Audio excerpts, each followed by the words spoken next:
I, 26 male, and my girlfriend, 27 female. We met each other in college, when we were in the same calculus class. She was really smart, and I took the chance to ask her for help with some of our coursework. I was studying engineering and knew math better than she did.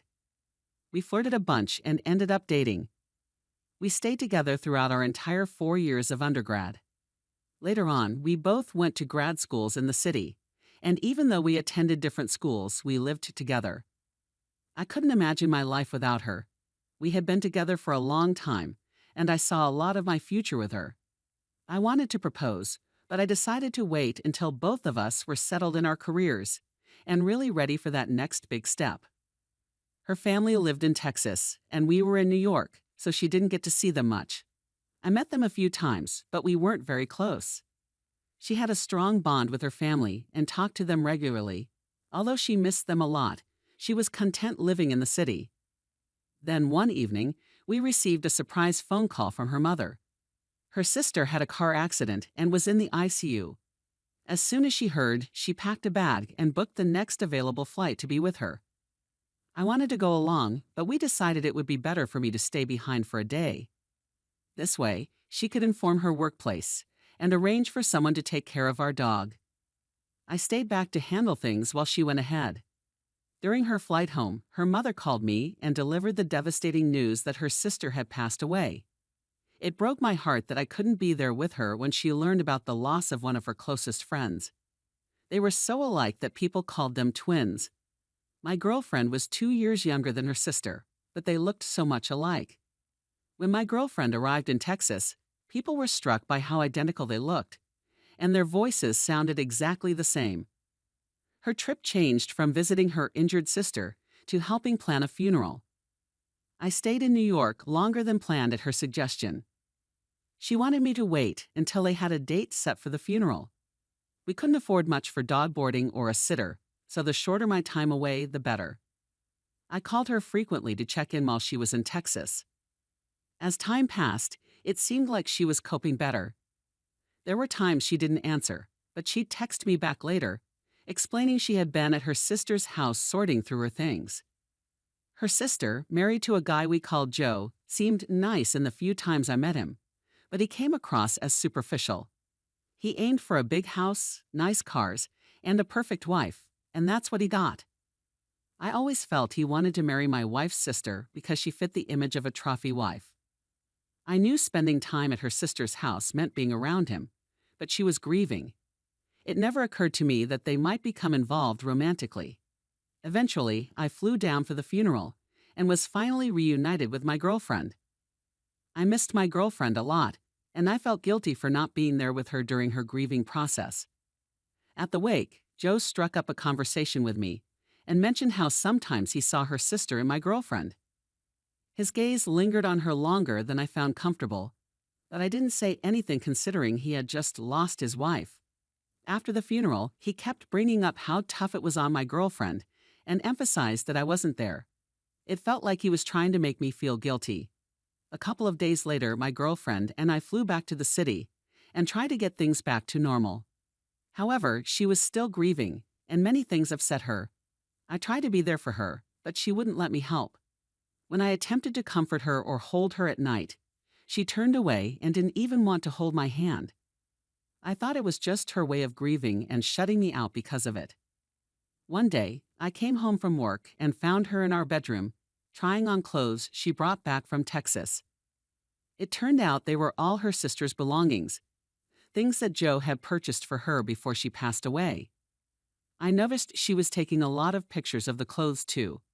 A few weeks later, she informed me that Joe was coming to visit and would be staying with us. He needed to leave their house, and since he'd never been to New York, she invited him. I felt guilty for being upset about it, but I was still bothered by how he looked at her during his wife's wake. What added to my frustration was that nobody consulted me to see if it was okay. I kept quiet about it because it was such a sensitive matter. My girlfriend was in frequent contact with him leading up to his visit.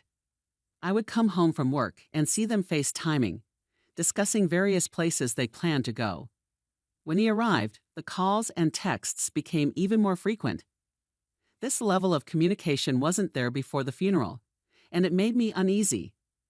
I didn't know how to address the situation or what to say about it. I realized that no matter what I said, I might come off as insensitive because both of them were still grieving. Joe finally arrived in the city, and my girlfriend and I assisted him in settling into our apartment.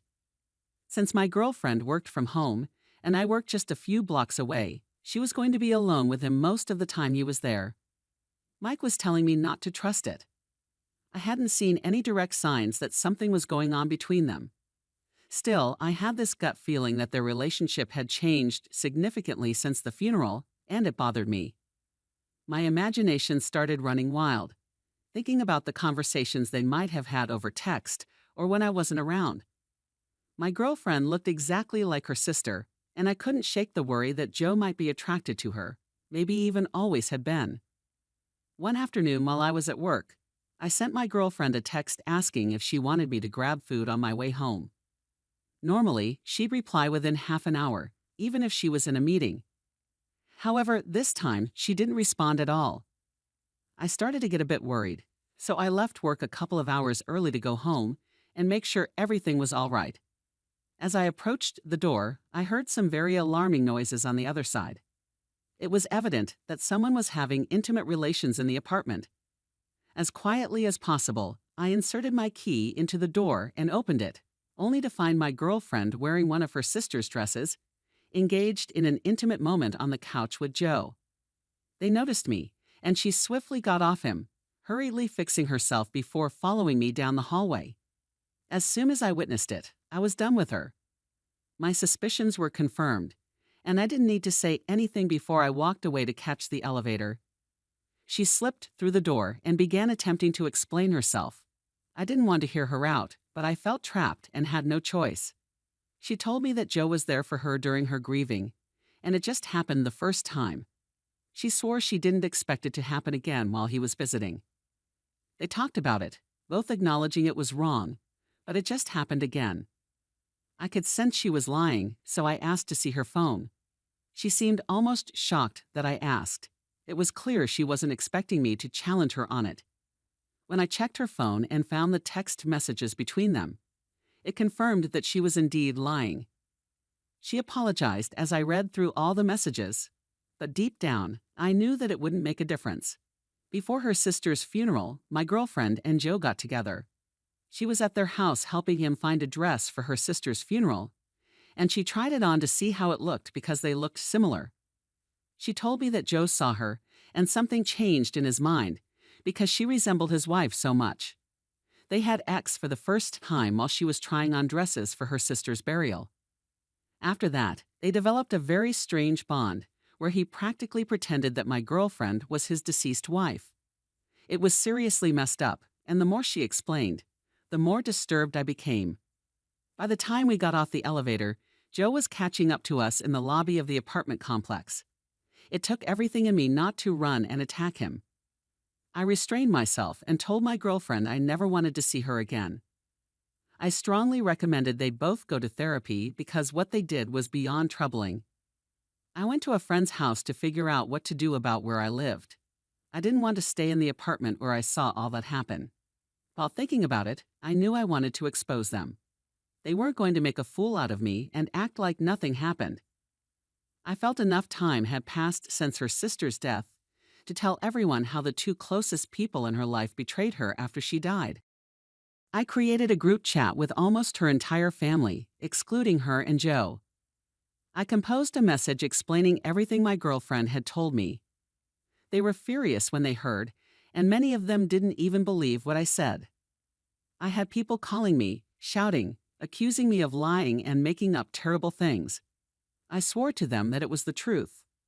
While all this was happening, my girlfriend bombarded my phone with calls and texts, asking if I had spilled the beans to her family about her and Joe. Seeing that I had accomplished what I wanted, I blocked all of them. After that, it wasn't my problem anymore. A few days later, I returned to my apartment to gather my things, and I noticed Joe was still there. He looked like he wanted to harm me and yelled about how he couldn't even go back to his place without fearing that my girlfriend's family would retaliate against him. I didn't care. I just packed my things and left. Since then, I haven't spoken to my girlfriend or any of her family members. I moved into a new apartment and started my life over. I feel like I wasted a lot of time being with the wrong person, and now I have to begin again. Reaction: I can't believe you had to go through that tough situation. It seems like you were really patient with your girlfriend because of her sadness. You had a feeling something was wrong but tried to give her the space she needed. I always believe you should listen to your gut when it says something's not right. In this case, your gut feeling was correct.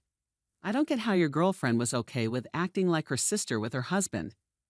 The way they act is strange, and they both need a lot of counseling to deal with their problems. What they did was not right and really unhealthy. Your girlfriend's family should know about it, especially considering it would have upset your girlfriend's sister. The fact that they got sympathy and apologies for their loss while betraying her is sad. I know you gave a lot to that relationship, but I hope you can move on and find someone who is loyal. I wish you the best moving forward.